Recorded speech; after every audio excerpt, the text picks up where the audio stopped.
about this all the time. There are bus drivers and there are passengers.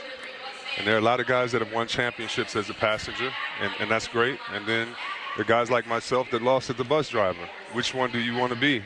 And I think right now you have players that are understanding and learning the pressure that you play under in the playoffs when you're the main guy, when there's nobody else to blame but you.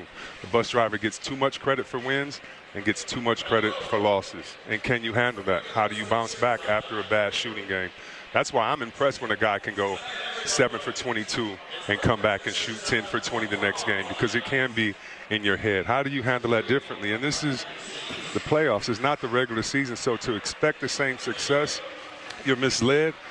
And then you don't honor the success that you have in the playoffs, even if it is on par with what you did during the season, because you're looking at numbers and not at the impact. And so, to me, a point guard is, to me, you can tell who a point guard is by how players like playing with him.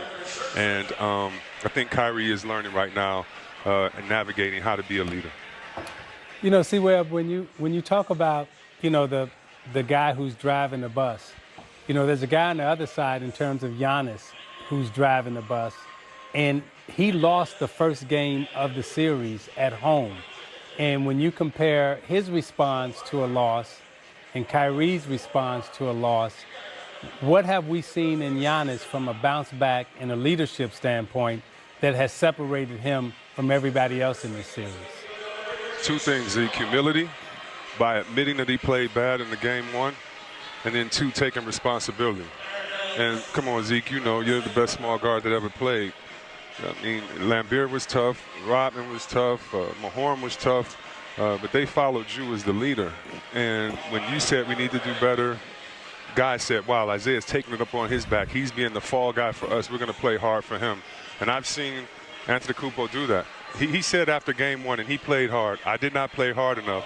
I will play harder. What does your teammates have to do then? They better step up. And so, to me, you know, just his leadership and his humility is refreshing. He, you know, after being a fan of basketball for so long and a fan of your era and the eras that have come before that, and of course my era and after that, but your era and the ones, he reminds me more of an old school player than maybe anyone in the NBA. Not just because he takes it inside and he plays, not just because, you know, he plays so hard, but I remember doing an All-Star game 2 years ago, and all the guys were saying, come on, Giannis, quit playing so hard. And so, I mean, he's a leader, and that's I've fallen in love with his game, Zeke. Hey, Chris, you know, obviously Giannis has been fantastic, but George Hill, off the bench for the Bucks, has been great as well.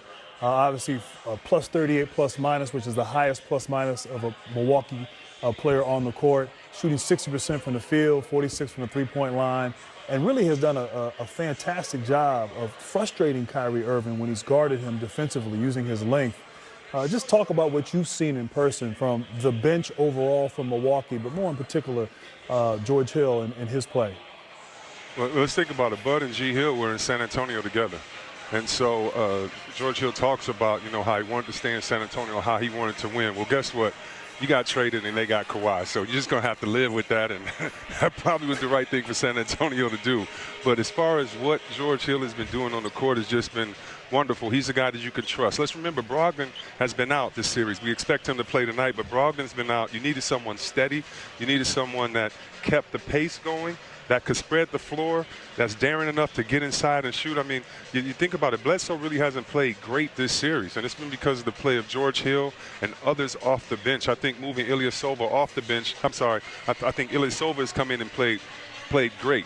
But I also think moving Nikola to the starting lineup and his shooting has helped out so much. But G. Hill, you're right, the bench for this Bucks team has been so steady that they're what's going. When Giannis goes out the game, you can depend on the bench to even increase the pace and sometimes increase the lead. You can't say enough about George Hill and the guys coming off the pine. Webb, two things I got to say before we leave. First of all, I'm with 3 Hall of Famers right now. To anybody who knows the game, that's number 1. And 2, when we split screen your stash and G. Hill's beard, I got mesmerized. I forgot where I was for a second.